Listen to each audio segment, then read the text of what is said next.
Hello everybody. Okay, so room 13, we're up to chapter 17. We left we left the story on a bit of a cliffhanger, didn't we?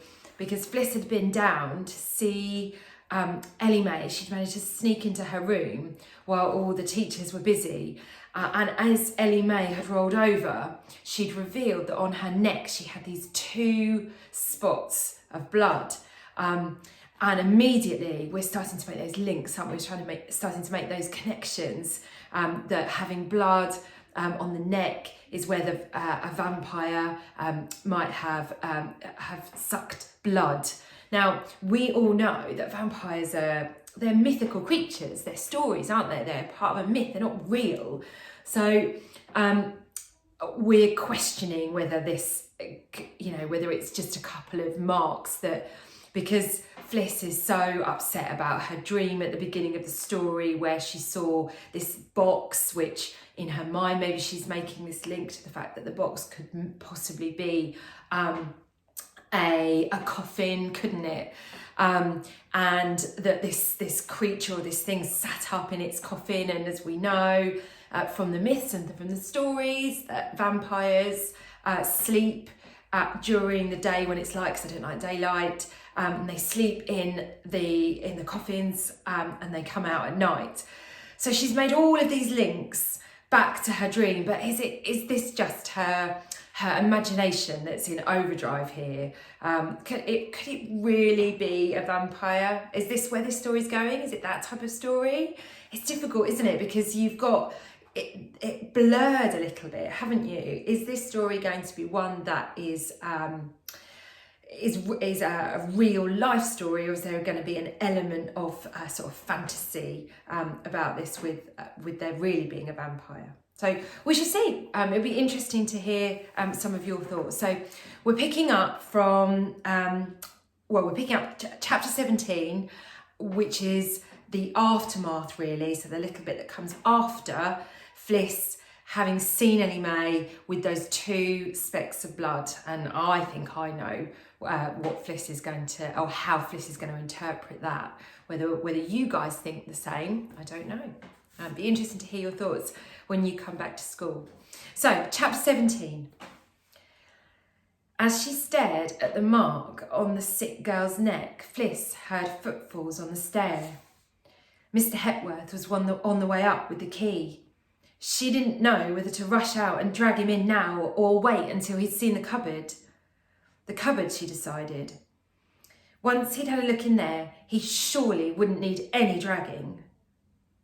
She waited till he passed by, then left the room and followed him up.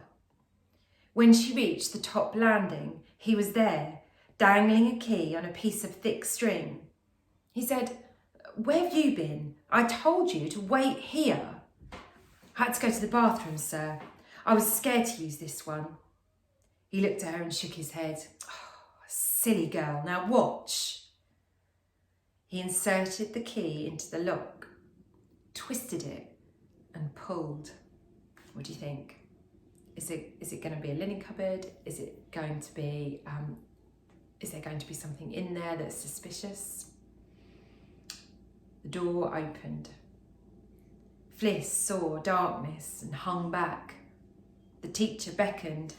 "Come along, Felicity, you're the one who thought we should look inside." She moved forward and looked. It was just a cupboard. A walk-in cupboard with a narrow gangway between tiers of shelving. Stacked neatly on the shelves were sheets, pillowcases and towels. 2 meters from the threshold, the gangway ended in a blank wall. So the threshold is the point at which you walk into the room. So 2 meters from that point, there's nothing, there's a wall. She sees the wall there. There was nothing else. "There you are, you see," said Mr. Hepworth as he closed and relocked the door. "No bats, no monsters, and no number 13. Does that make you feel better?" Fliss shook her head. "It's different at night, sir. It changes. Can you keep the key and look tonight?" "Certainly not." He gave her an angry look. "Now see here, Felicity, this nonsense has gone far enough. You asked me to come up here. I was busy, but I came. You asked me to fetch the key. I did. You've seen for yourself that this is just an ordinary cupboard. Either you had a nightmare in which it became something else, or this whole thing has been a silly prank dreamed up by Gary Bazard. Either way, it stops right here. Do you understand? Fliss nodded, looking at the floor.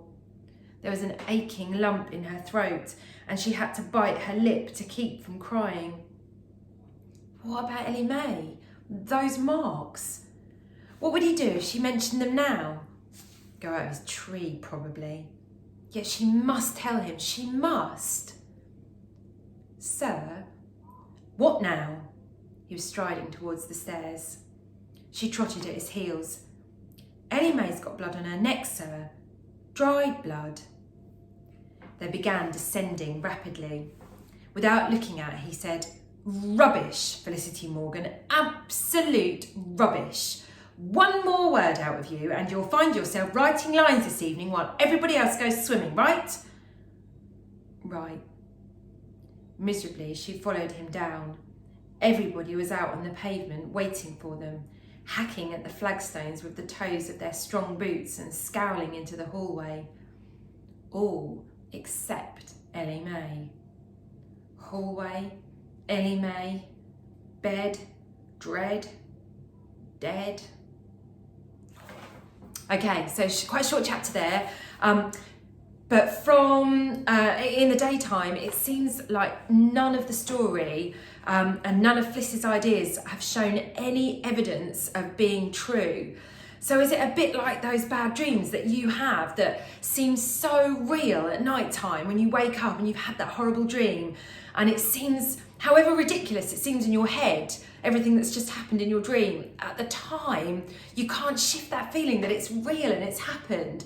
And is that what's happening here to Fliss? Is it just a really bad dream that she's had that she can't shift? Or is there something more to it? We'll read chapter 18 next.